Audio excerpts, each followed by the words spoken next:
Eh, Buenos días, amigos. Estamos por octava ocasión con el autor del libro Visión Lógica del Derecho, el profesor Lorenzo Peña, que acaba de publicar recientemente, hace 3 meses, en Madrid, por la editorial Plaza y Valdés, su octavo libro sobre el racionalismo jurídico, un diálogo con el justpositivismo y otras corrientes de la filosofía jurídica. Esta ocasión nos vamos a concentrar en el método de investigación con el que se ha desarrollado este libro. Sabemos que el profesor Peña es adscrito a la filosofía analítica, a su metodología, y quisiéramos saber cómo la aplicó en concreto a esta disciplina de la filosofía del derecho. Buenos días, Lorenzo. ¿Podrías, por favor, aclarar este tema? Bueno, buenos días, Marcelo. Encantado, como siempre, es un enorme placer estar contigo. Vamos a ver, efectivamente, como tú lo planteas, yo soy un filósofo analítico. Y soy un filósofo analítico antes de dedicarme a la filosofía del derecho. Es decir, que mi origen filosófico, desde antes de que iniciara mi primera tesis doctoral filosófica en Bélgica en los años 70, ya había sido una adopción de la filosofía analítica. Esta filosofía analítica lleva su nombre, su nombre le cae mal, su nombre es etimológico, y viene de Moore, que preconizó el método del análisis de los conceptos, y analizar los conceptos es una práctica que se entronca con un principio de su amigo y colaborador, iban muy juntos en su primera etapa, que es Bertrand Russell. Y Bertrand Russell formula un principio epistemológico muy fecundo, muy interesante, muy sugerente, es un principio heurístico, es lo que en inglés se llama the principle of acquaintance, el principio de familiaridad o familiarización, y es que siempre debemos tratar de dilucidar términos o conceptos desconocidos a partir de términos o conceptos conocidos. No quiere decir exactamente reducir, pero sí no dar el salto a la introducción de términos o conceptos primitivos con los cuales no estemos familiarizados, que sean nuevos, sin tratar de vincularlos en lo posible por definición. Si no podemos hacerlo por definición, por algún otro método de aclaración conceptual a partir de términos, de conceptos que nos son familiares, que son conocidos y que nuestros interlocutores, esperamos, también conocen, también están familiarizados. Bueno, ¿esto qué quiere decir dilucidar un concepto? ¿O qué es un concepto en general? Pues un concepto no es, como se entendía en la filosofía de otra época, una entidad mental que está en la mente y que refleja la cosa. Un concepto es un condensado que expresamos por una locución, y ese condensado se patentiza en la posibilidad de inferencias.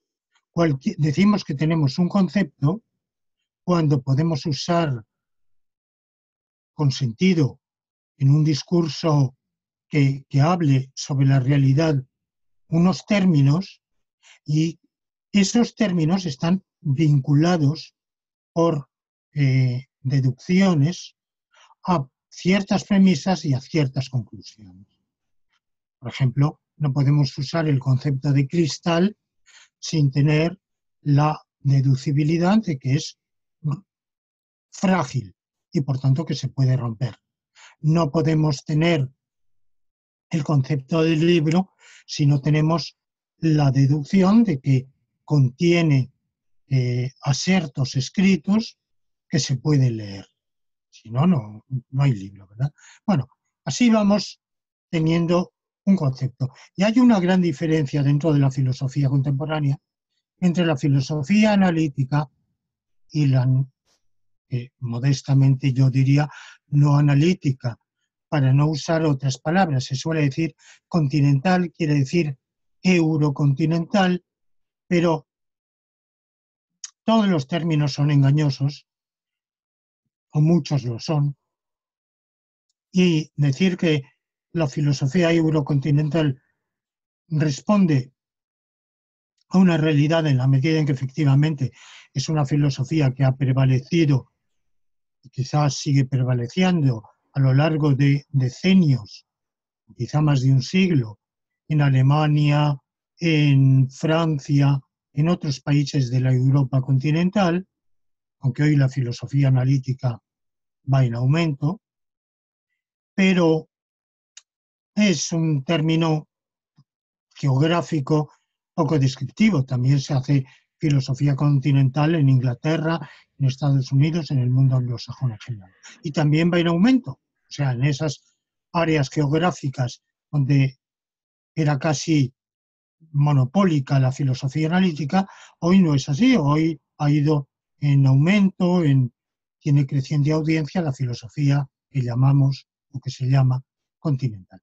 Y esa filosofía continental hace todo lo contrario. Introduce términos sin haberlos aclarado, ni explicitado, ni dilucidado. Y está introduciendo términos constantemente. Por eso cuando uno lee, no está familiarizado con ese tipo de filosofía, y lee textos de Heidegger o de Derrida o de Foucault o de Agamben o de cualquiera de esos autores, está asaltado por una impresión de abracadabra, por lo menos me sucede a mí, pero creo que sucede a otros también, porque se empieza a topar con términos primitivos, conceptos que no han sido aclarados. Bueno, por tanto, filosofía analítica, ¿qué quiere decir? Filosofía que en la medida de lo posible, porque eso tiene sus límites, trata de, cada vez que introduce un concepto nuevo, un término nuevo, acuña un neologismo, explicarlo en la medida de lo posible a partir de conceptos, de términos con los cuales estamos familiarizados y en última instancia términos que son comunes del habla corriente. Esto no quiere decir que la filosofía analítica sea una filosofía del lenguaje corriente. Esa ha sido una de las tendencias en filosofía analítica, pero no la única ni la generalizada. Y en segundo lugar, eso viene vinculado, como digo, a afirmar cada vez que se esgrime un concepto, se formulan unos argumentos, unas deducciones, es decir, ese concepto sirve para dos cosas. Primero, para las oraciones en las cuales aparece que sean deducidas de ciertas premisas, y segundo, que de esas oraciones se deduzcan ciertas premisas. Y eso por implicaciones que consideramos necesarias. Se decía en otro momento implicaciones analíticas. Hoy, después de las críticas de Quine, sabemos que la diferencia entre enunciados analíticos y enunciados sintéticos es una diferencia de grado, pero la vocación de los enunciados, en la medida en que son analíticos, es que sean verdades necesarias, implicaciones necesarias. Y, por tanto, estos son los dos ideales de la filosofía analítica. Definir, o por lo menos esclarecer lo más posible, los términos que se introduzcan para formular una teoría. Y segundo, demostrar lo más posible. Demostrar por deducción, por un argumento. Y de nuevo aquí hay una diferencia con la filosofía no analítica. Filosofía no analítica que quizá en algún sentido ofrece argumentos, pero no son argumentos que podamos calibrar con la lógica. La filosofía analítica ofrece argumentos que podemos calibrar y evaluar con la lógica, sea la lógica clásica, sea otra lógica, pero con lógica. Mientras que las secuencias de enunciados que encontramos en un texto de cualquiera de esos autores a los que me he referido, o muchísimos otros de esa orientación, pues son secuencias en las cuales quizá lo que viene primero de algún modo sugiere o evoca lo que viene después, pero es muy difícil establecer que esa secuencia sea una hilación lógica y por tanto que en rigor podamos decir que lo segundo se deduce de lo primero. De manera que estos son los dos rasgos. Ahora, yo esta filosofía analítica, aunque he dicho que arranca la denominación, arranca de Moore, de su teoría del análisis conceptual, pero en realidad el verdadero fundador había sido, antes de Moore, el filósofo alemán Gottlob Frege, es el verdadero fundador de la filosofía analítica, aunque se ha reconocido después. En su época no se reconoció mucho. Yo esta filosofía ya la había abrazado, ya la aplicaba en mis trabajos de teoría del conocimiento, de metafísica, de filosofía del lenguaje, en otros campos de la filosofía. Cuando di el giro jurídico al cual nos referimos en la primera de nuestras entrevistas,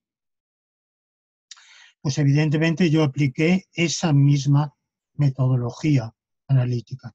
Y la verdad es que me sentí bastante a gusto, porque en filosofía del derecho la influencia de la filosofía continental es pequeña. Es decir, cuando me adentré en el ámbito de la filosofía jurídica, tuve otros interlocutores, si queremos otros adversarios, concretamente el positivismo, una vez que yo abracé el justnaturalismo, pero en cambio no es que sea nula, pero es muy pequeña y tiende a ser marginal, insignificante, la influencia de estos autores. Es muy difícil, dificilísimo, casi imposible hacer una filosofía del derecho con textos de Heidegger, o con textos de Jaspers, o de Sartre, o de Gabriel Marcel, o de Agamben, o de Derrida. Marginalmente, en la medida en que la filosofía jurídica colinda con la filosofía política, bueno, puede haber habido, o quizá hay, ciertos filósofos del derecho interesados en Foucault, en Hannah Arendt, quizá incluso en Agamben, es posible, no, la verdad es que no lo sé muy bien, pero vamos, en general la filosofía continental yo no la he encontrado absolutamente para nada, no me he topado con ella haciendo filosofía jurídica, ni nadie me ha planteado una interpelación en filosofía jurídica considerando planteamientos, temáticas, enfoques, modos de expresión propios de la filosofía continental. La filosofía del derecho es filosofía, pero es filosofía del derecho. Y por tanto, tiene que, de algún modo, tiene que acoplarse a las exigencias de lo que hace falta para el derecho. de lo que hace falta para el mundo jurídico. Y el mundo jurídico es extremadamente argumentativo, extremadamente razonador. En el mundo del derecho no se pueden postular ensayos que sean secuencias de lo que a uno se le vaya ocurriendo a modo de inspiración casi poético, como los textos de Heidegger.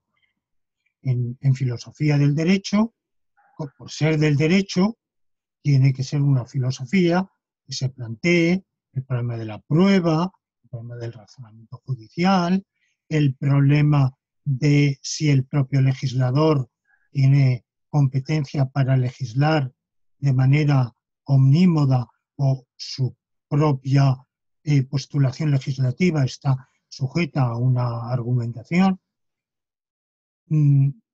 Ese carácter argumentativo, razonador, demostrativo de la filosofía jurídica es algo que yo creo que ha sido una constante. De manera que, por eso, la filosofía jurídica, la filosofía analítica, en el ámbito jurídico, en el ámbito de la filosofía jurídica, ha tenido una gran acogida.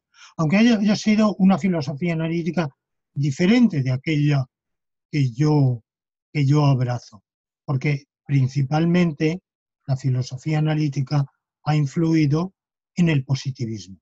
La corriente que más proclive ha sido aceptar la metodología de la filosofía analítica ha sido el positivismo jurídico. Y tercer elemento de esta filosofía analítica, junto con definición y demostración, es la atención al lenguaje. Por supuesto, la atención al lenguaje quizá no es absolutamente compartida por todos los filósofos analíticos. Es una seña de identidad que yo creo mayoritaria, pero no estoy absolutamente seguro de que en todos ellos esté presente. Por ejemplo, en un Plantinga habría que dudar si verdaderamente la atención al lenguaje es igual que en otros autores. Pero de manera general, la filosofía analítica se inició, en cierto modo, como una filosofía del lenguaje. Por lo menos ese es el caso de Frege. Claramente la filosofía de Frege es una filosofía del lenguaje que estudia cómo se relaciona el lenguaje. Él se preocupa principalmente por el lenguaje matemático con la realidad. Bueno, de manera general, como digo, quizá no unánime, toda la filosofía analítica ha tenido esa seña de identidad de tomar el lenguaje como una guía. Algunos han llegado al extremo de reducir toda la filosofía a filosofía del lenguaje.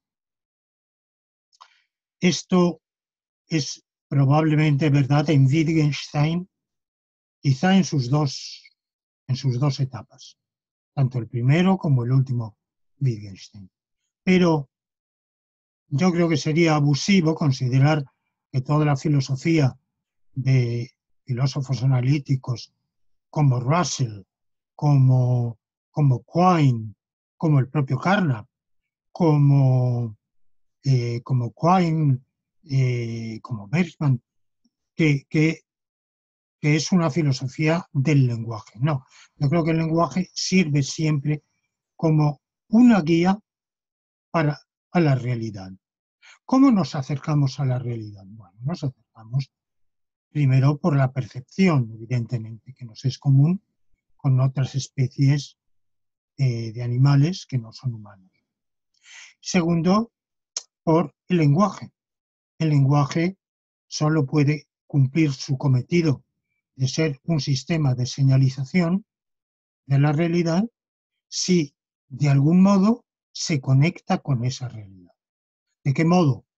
Se puede afirmar con el atomismo lógico de Russell y del primer Wittgenstein que la filosofía refleja el mundo, es un espejo del mundo, o se puede, en realidad Frege pensaba también lo mismo. Se puede quizá tener un punto de vista más matizado, un poco diferente. Quine no piensa exactamente eso, pero en todo caso no cabe duda de que el lenguaje es una guía para llegar al mundo, para llegar a la realidad y para plantear los problemas del mundo. Muchos de los problemas filosóficos nos surgen como problemas en torno al uso de las palabras, problemas en torno a por qué usamos o dejamos de usar estas palabras, estas locuciones, cómo se conectan estas locuciones con estas otras, de qué modo se engarzan las unas con las otras.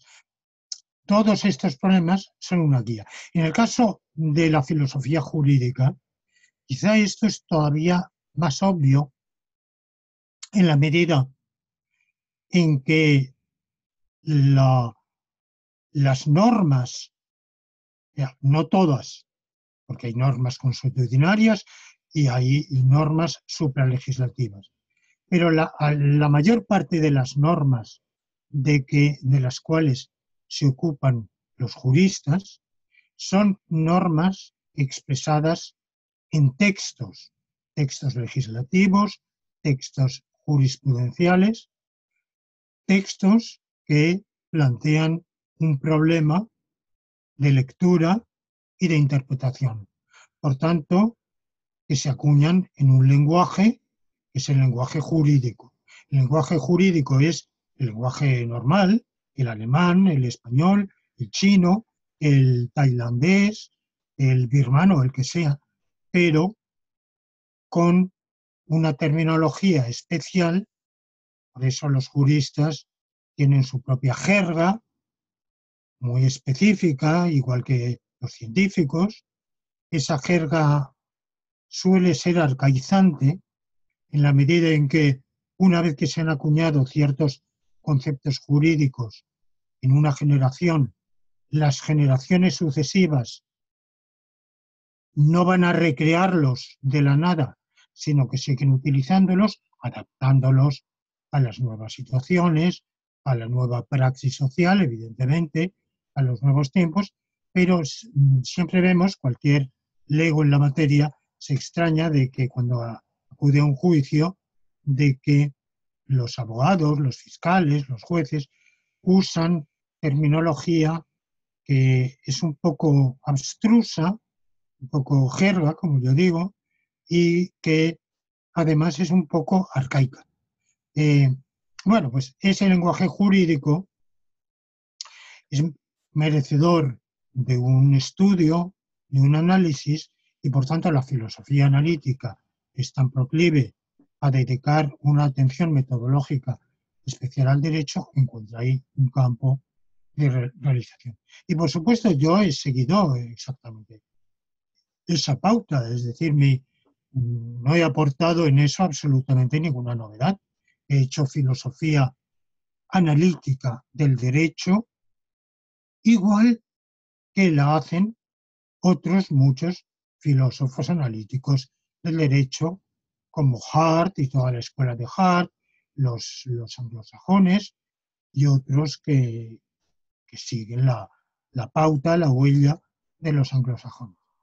Es decir, atención al lenguaje jurídico, atención al análisis de los conceptos, atención a las demostraciones, a los razonamientos, introducido ciertas novedades de las cuales ya hemos hablado en otro momento. Por ejemplo, en lugar de utilizar la lógica clásica, utilizar lógicas no clásicas. Y por otro lado, he introducido una modificación en el sentido de que la mayor parte, si no la totalidad, tendencialmente la totalidad de la filosofía analítica del derecho, es filosofía que considera que todo el derecho se agota en el lenguaje jurídico, que no presta atención a las normas que no estén promulgadas en un texto. lo cual le plantea muchos problemas, por ejemplo, para el derecho internacional, que es un derecho principalmente consuetudinario, no plasmado en los tratados. Hoy día los tratados se han hipertrofiado, hay decenas de miles de tratados vigentes, y eso puede hacer creer que, que el derecho consuetudinario ha desaparecido, pero no ha desaparecido, sigue existiendo e incluso en algunos ámbitos jurídicos recupera vigencia. De manera que hay normas jurídicas no promulgadas, no expresadas en lenguaje jurídico. Lorenzo, muchas gracias. Disculpa que te interrumpa. Quisiera avanzar a una segunda pregunta. Tú has hablado en general de lo que es el razonamiento jurídico, la argumentación, el razonamiento, pero para llegar, por ejemplo, a lo que es el bien común, el fin del ordenamiento jurídico, tú utilizas una especie de razonamiento que se llama la abducción. ¿Podrías, por favor, un poco ampliar sobre este método específico? Sí, bueno, la abducción es un término y un concepto que fueron acuñados por Peirce, uno de los antecesores de la filosofía analítica, que se han reconocido como tales posteriormente, que es el fundador del pragmatismo norteamericano, pero que es muchísimo más que eso. Es un filósofo extremadamente original. En realidad su pragmatismo es muy diferente del de James, Dewey y otros representantes de esa corriente, y es un precursor de muchísimas ideas. Todas las dejó un poco en agraz, ninguna la completó, y una de sus ideas fue justamente la abducción. ¿Qué es abducir? Abducir es usar un tipo de razonamiento que se puede someter a evaluación, se puede elaborar una lógica de la abducción, se puede y se debe. Abducir es un razonamiento que no es ni inducción ni deducción. En la inducción vamos de lo particular a lo general, de la aplicación al principio general, pero por generalización. En la deducción vamos de la premisa a la conclusión por una concatenación lógica. Se puede decir que en muchos casos, no siempre, vamos de lo general a lo particular. También podemos ir de lo general a lo general. Bueno, en la abducción vamos de la conclusión a la premisa. La abducción es lo inverso de la deducción. La abducción consiste en inventar una premisa de la cual se deduzca la conclusión que querríamos justificar. Nos encontramos al mirar el mundo con una serie de hechos que parecen casuales, azarosos, y la capacidad de inventiva humana estriba en la posibilidad de inventar un porqué. Ese porqué no lo vemos, no nos está dado en la percepción. Tampoco lo inducimos, no es decir, este caso se subsume en tal generalización, este otro caso también, y así concluimos más uno más otro, concluimos la generalización, que hay que someter a ciertos parámetros, a ciertos cánones para que sea rigurosa y sea creíble. Pero en la abducción no hacemos eso, no es una operación de generalización.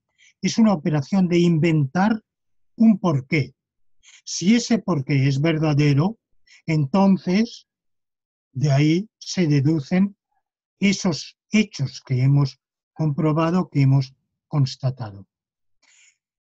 Bueno, esta abducción se ha utilizado mucho en la filosofía de la ciencia, que ha sido otra de las ramas típicas de la filosofía jurídica, y algunos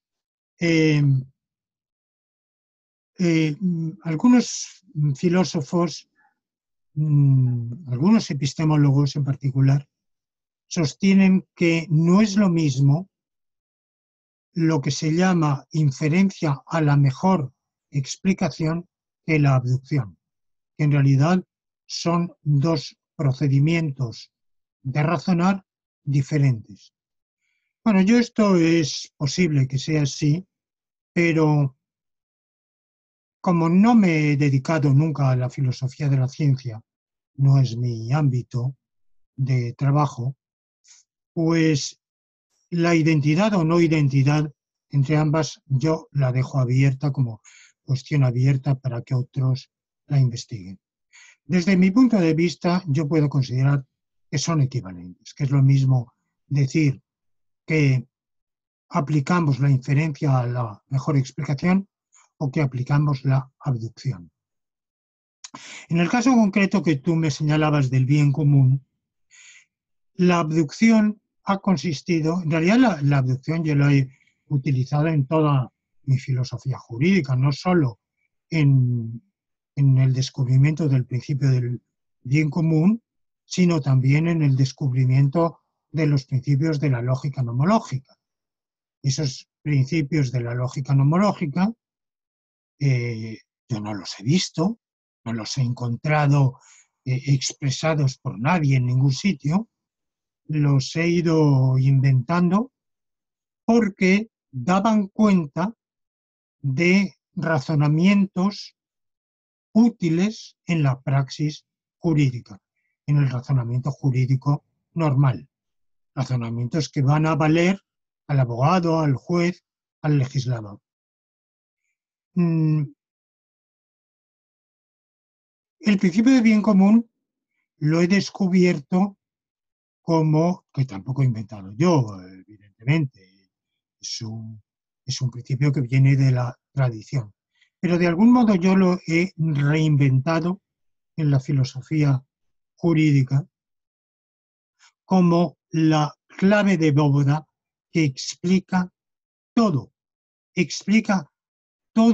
el ordenamiento jurídico, explica la función del derecho, para qué sirve el derecho, los valores que presiden al ordenamiento jurídico y que tienen que presidirlo a menos que éste se convierta en un caos y sea inaplicable o conduzca a una sociedad completamente en vías de descomposición, como pudo ser la Alemania hitleriana, por ejemplo. A medida que su sistema normativo, vamos, que no era un sistema, su conglomerado de normas fue conculcando todos los valores jurídicos, se convirtió en algo imposible de realizar.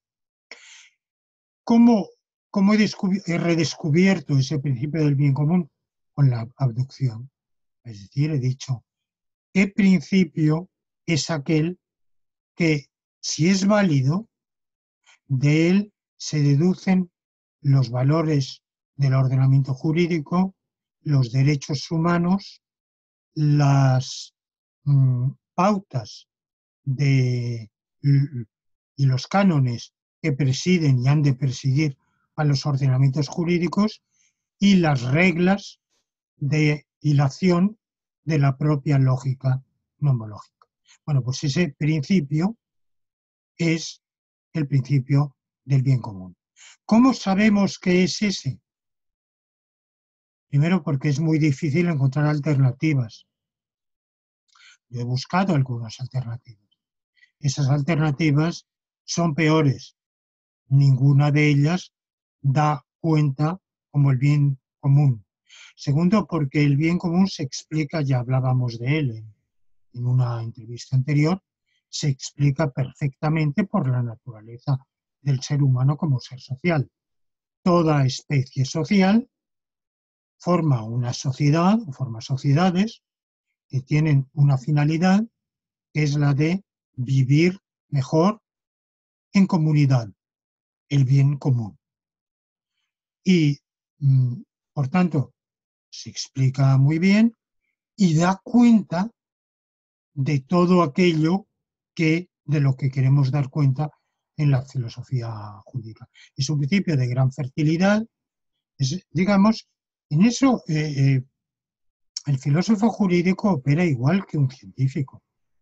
¿Cómo descubrió Newton la ley de la gravitación universal?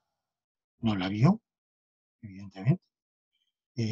Simplemente por su inventiva la imaginó y se dio cuenta de que a partir de ella, postulándola, se deducían una serie de constataciones y de leyes particulares que eran conocidas en su tiempo, como la ley de la caída de los cuerpos de Galileo y otra serie de conocimientos físicos que ya se tenían en su época, pero ese principio de gravitación universal daba cuenta de todo eso. Bueno, pues de manera similar, el principio del bien común nos permite dar cuenta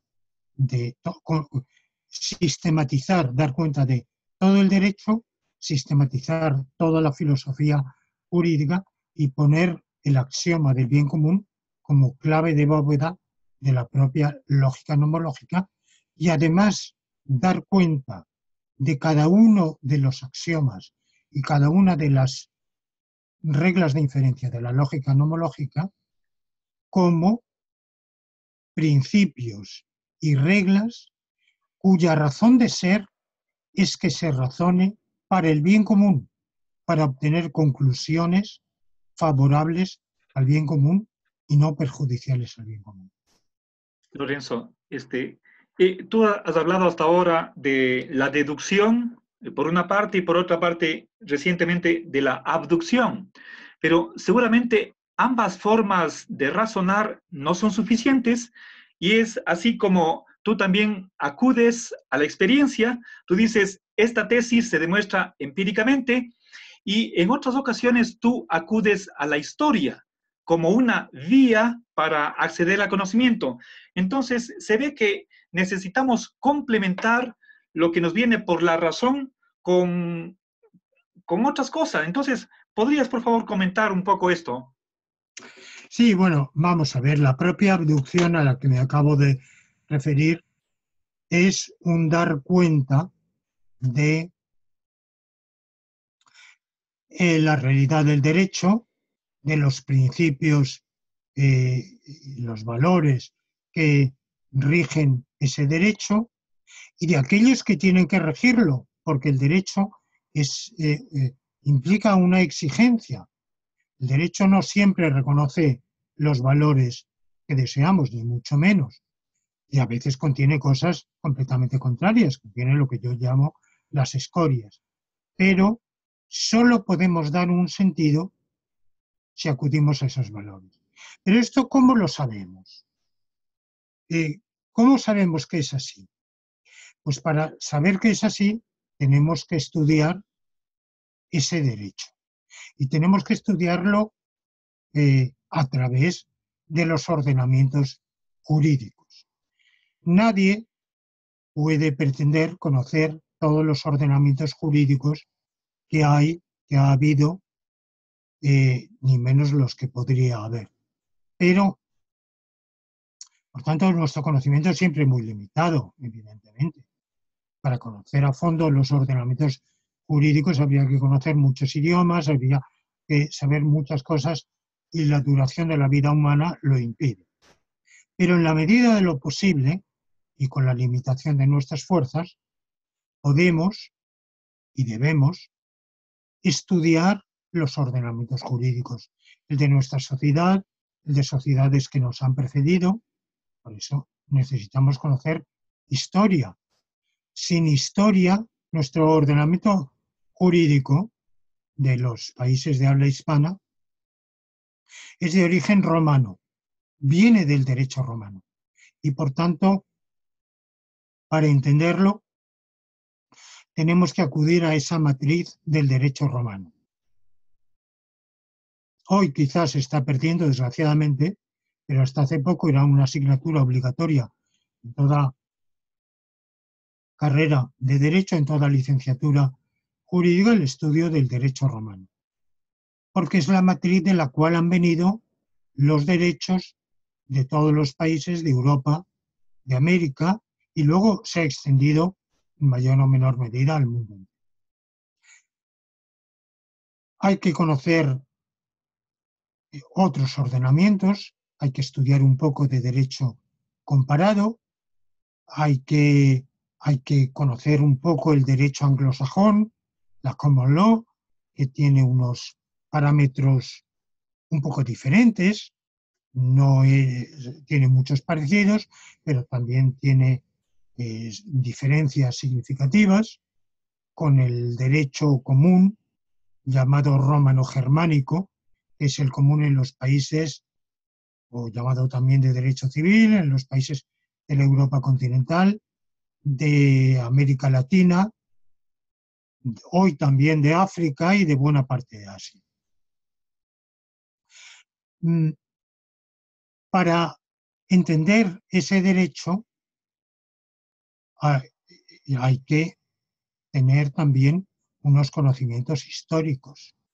Sin conocer la historia no podemos entender el derecho romano. Uno de los problemas que se plantean a los estudiantes de derecho cuando estudian derecho romano es que no lo entienden porque no conocen para nada o poquísimo la historia de Roma ni la historia de la antigüedad.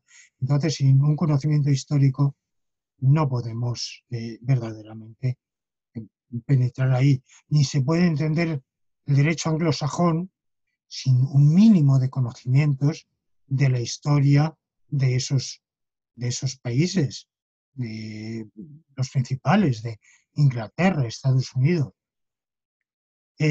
A partir de ahí vamos a practicar la inducción, es decir, vamos a ver unas constantes, unas tendencias, unas veces más marcadas, otras veces menos marcadas, que nos permiten hacer una generalización, y esa generalización va a ser la materia a la cual luego vamos a aplicar el razonamiento abductivo.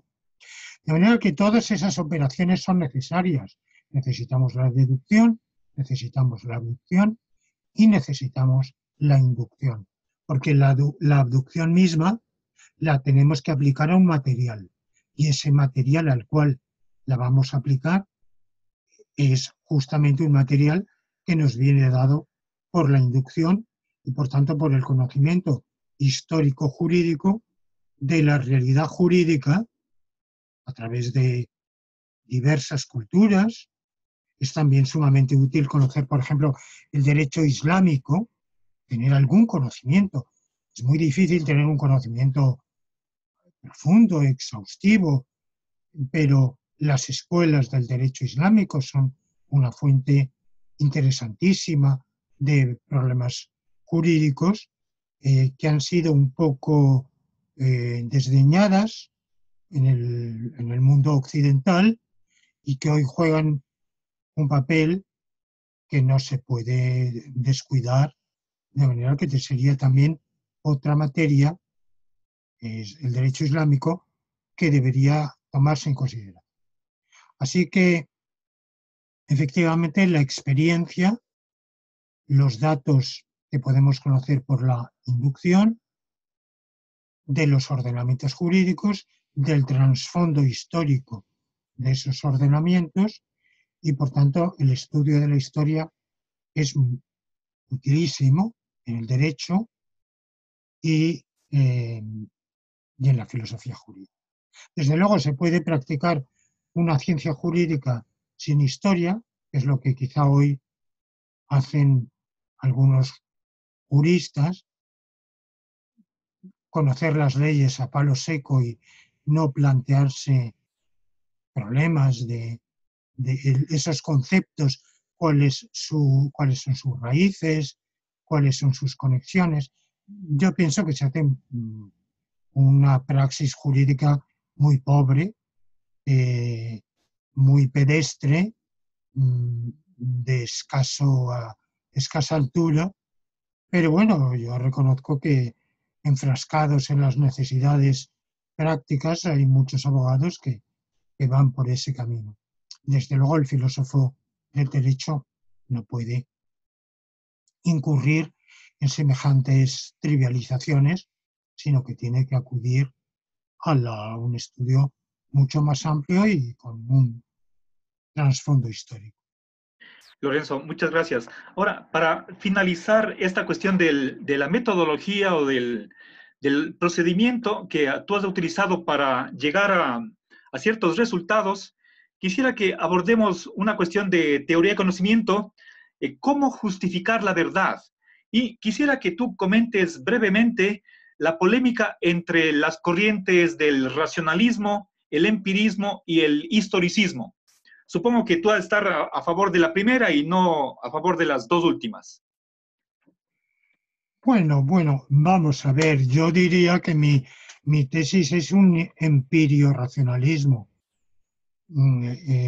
Evidentemente yo creo que el razonamiento es la razón, es absolutamente esencial en el conocimiento del mundo, pero sin prescindir del testimonio de los sentidos.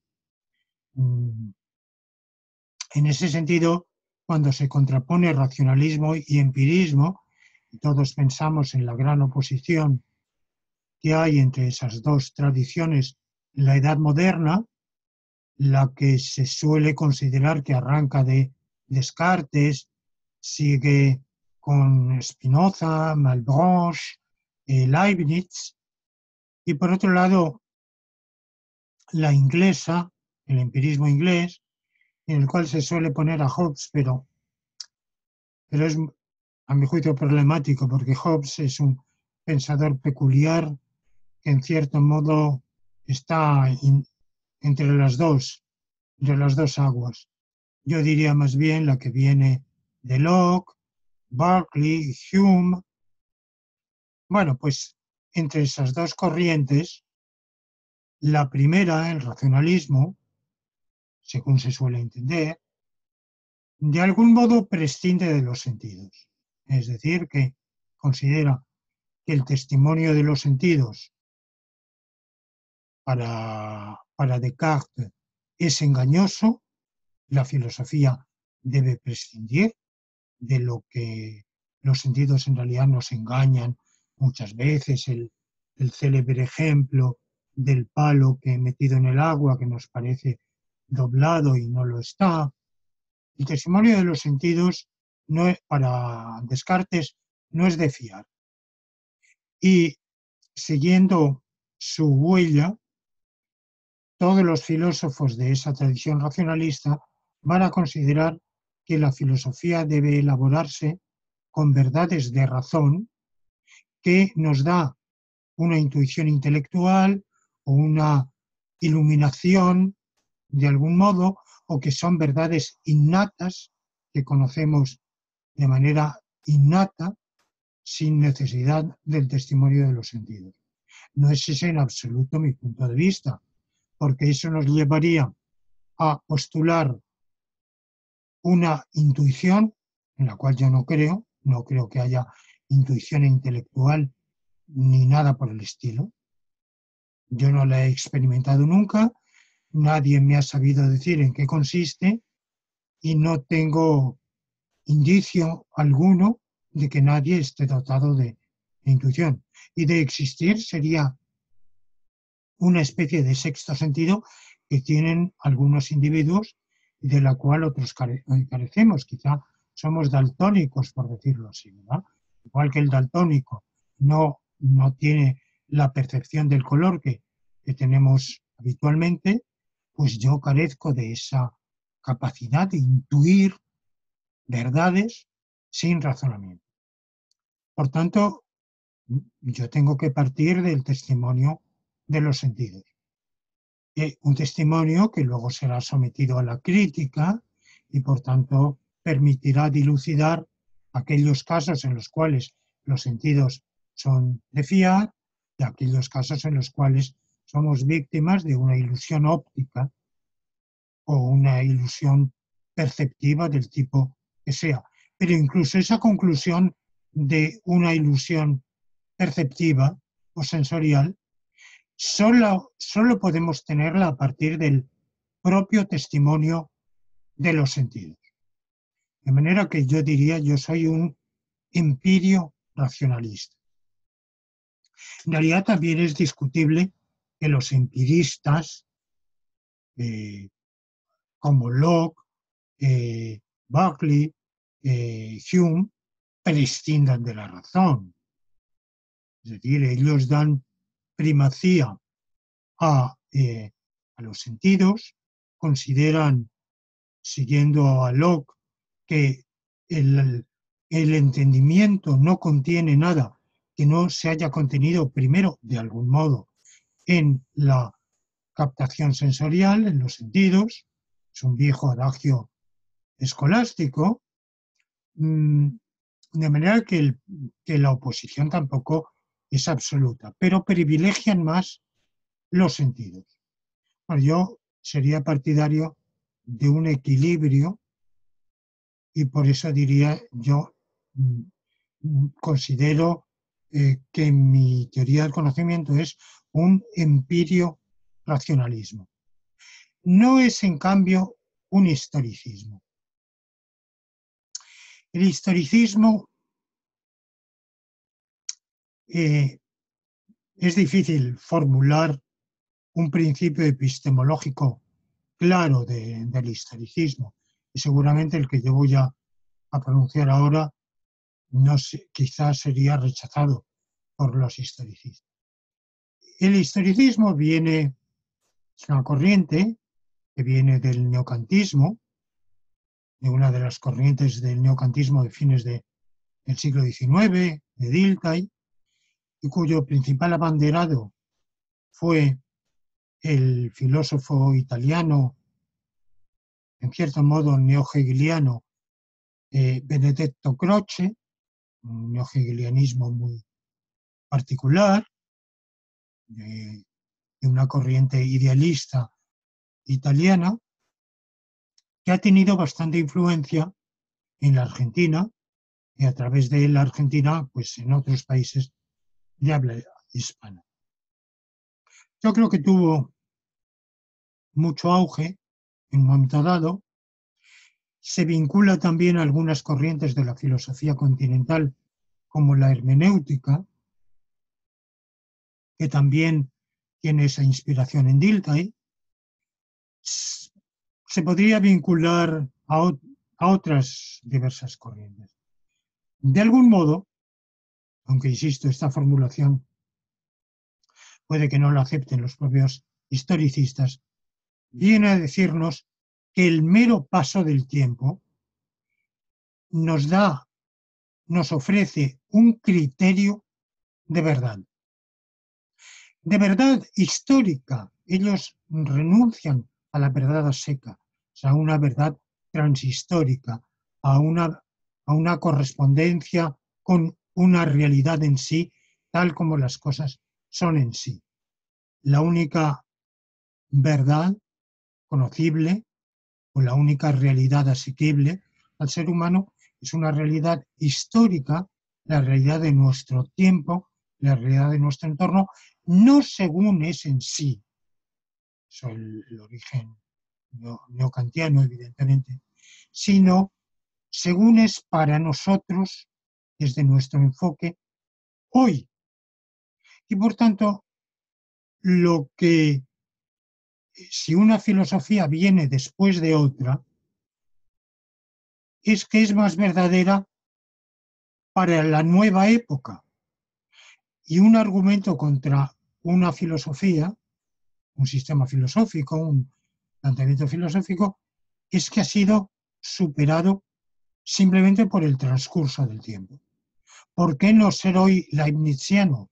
¿Por qué no ser hoy kantiano? ¿Por qué no ser hoy platónico, aristotélico, estoico? Bueno, porque eso pasó. Eso tuvo su momento, correspondía a una época determinada, hoy estamos en otro momento. Evidentemente al historicismo se le puede volver a tratar con la misma medida con la que él trata a los demás. ¿Por qué ser historicista? Y podemos pensar que el historicismo pasó, que tuvo su momento y que hoy no lo tiene. Bueno, yo no soy historicista, desde luego. Sí reconozco que el transcurso del tiempo nos hace ver nuevas cosas que antes no veíamos, ignorábamos, nos abre nuevas perspectivas. Sí reconozco que el filósofo tiene que estar atento a su época y considerar el filósofo jurídico, concretamente los problemas jurídicos de su entorno, de su época, de su contexto histórico, y tener en cuenta las corrientes de pensamiento que lo rodean, las corrientes de, de sus contemporáneos. Eh, Aunque yo reconozco que personalmente tengo una tendencia quizá anacrónica a dar más valor a lo de antes que a lo de ahora. Más valor al legado de la tradición filosófica que a las aportaciones de hoy. Creo que hay que integrarlas, que hay que tener en cuenta todo, pero considero que en realidad somos enanos subidos a hombros de gigantes y que hacemos lo que hacemos gracias a toda esa tradición. Y yo personalmente considero que el mero hecho de que un autor sea de hace 10 años o 20 o 5, no le otorga un valor mayor que el que sea de hace 100 años o 500. Ese mero dato cronológico a mí no me impresiona, a diferencia de muchos otros para quienes sí, todo lo que tenga una antigüedad más allá de un cierto número de años o lustros o decenios, interesa poco, interesa a título de curiosidad o de erudición, pero no como elemento pertinente para el pensamiento filosófico o jurídico que ellos van a hacer. De manera que yo, historicismo no, sin dejar de reconocer que el énfasis en la historia es un punto, es un elemento significativo que yo trato de incorporar, pero no soy en absoluto historicista, no creo en absoluto en ese relativismo de que la realidad en sí o no existe o nos es inasequible, inaccesible. Creo que nos es accesible, creo que nos es asequible, que la reflejamos imperfectamente, parcialmente, pero si no, incluso sería muy difícil explicar que anduviéramos por el mundo. Nos es posible andar por el mundo justamente porque tenemos un conocimiento imperfecto, parcial, de cómo es la realidad. Yo creo que con esto contesto a tu pregunta. Gracias, Lorenzo. Ahora, bueno, con esto creo que terminamos la temática que teníamos que abordar en esta octava entrevista. Y puesto que es la última, por más que hemos grabado varios minutos, me parece que no podemos agotar toda la riqueza, la complejidad de tu libro. Entonces, quisiera para ya cerrar esta entrevista, el pedirte que tal vez tú espontáneamente, sin que yo te motive, des algunas palabras o algunos pensamientos que creas tú son necesarios para completar este acercamiento a tu libro de Visión Lógica del Derecho? Bueno, pues yo querría decirles querría decirte a ti y a los amables espectadores que estén contemplando este vídeo, que no se olvide de que el libro es un texto de polémica. Es un libro esencialmente de discusión y de polémica. Polémica con el positivismo jurídico. Veíamos en una de nuestras anteriores entrevistas que hay tres grandes enfoques posibles en filosofía jurídica. El positivismo, que tiene muchas variantes, muchas variedades, hay grupos y subgrupos. El justnaturalismo sustractivo y el justnaturalismo aditivo. El positivismo, que dice en el derecho solo existen contenidos que arrancan de las prácticas humanas y que están puestos por voluntad de los seres humanos y que son constatables por un estudio empírico.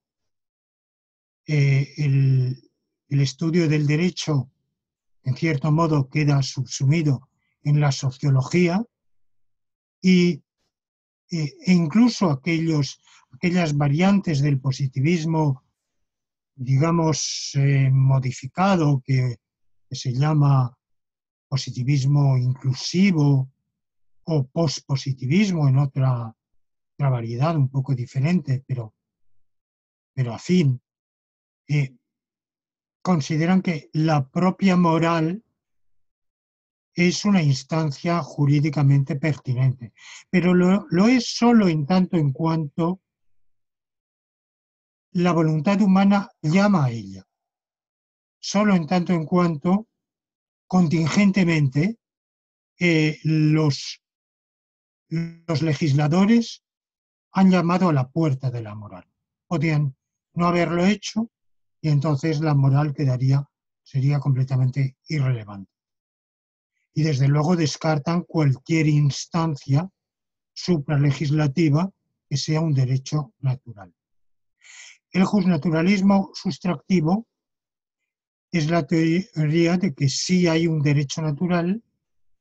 El derecho tiene algo más que lo que emana de la voluntad del legislador o de las prácticas sociales, pero ese algo más es esencialmente un filtro, un criterio que priva de validez jurídica a aquellos promulgamientos del legislador que sean opuestos a ciertos valores jurídicos o a ciertos principios. Pero esos valores jurídicos o esos principios no tienen en sí mismo validez directa. Únicamente lo que hacen es servir de criterio o de filtro para eliminar la validez de algunos promulgamientos legislativos. Y finalmente, el justnaturalismo aditivo, que es aquel que yo profeso, no quita en principio nada del contenido del derecho positivo, sea consuetudinario, sea legislativo, sea jurisdiccional, pero añade unos principios, unos axiomas, que son, algunos de los cuales son normas y otros son consecuencias normativas que entrañan normas y que tienen validez independientemente de la voluntad de los seres humanos y del legislador por la naturaleza misma. Bueno, mi libro es un libro que tiene dos partes, una primera parte expositiva de ese justnaturalismo aditivo y una segunda parte, que es un poquito más de la mitad, que es polémica. y que de algún modo constituye lo esencial del libro. Una polémica en la cual yo estoy a la defensiva. En realidad yo no impugno, no cuestiono el justnaturalismo sustractivo, que de algún modo es un tercero en discordia, que implícitamente aparece en algunos pasajes, pero que no es el tema de mi polémica. El objeto de mi polémica es el positivismo jurídico. Pero en la polémica con ese positivismo jurídico yo estoy a la defensiva. Es decir, yo no voy a estudiar e impugnar las teorías del positivismo jurídico. Quizá lo hago un poco con Kelsen, con la de Kelsen es la que más llama mi atención y más me ha interesado, más me ha preocupado. Pero en general yo no me dedico en el libro a indagar, exponer, analizar, cuestionar, refutar los planteamientos de los filósofos positivistas como el Bobbio o Hart o tantos otros.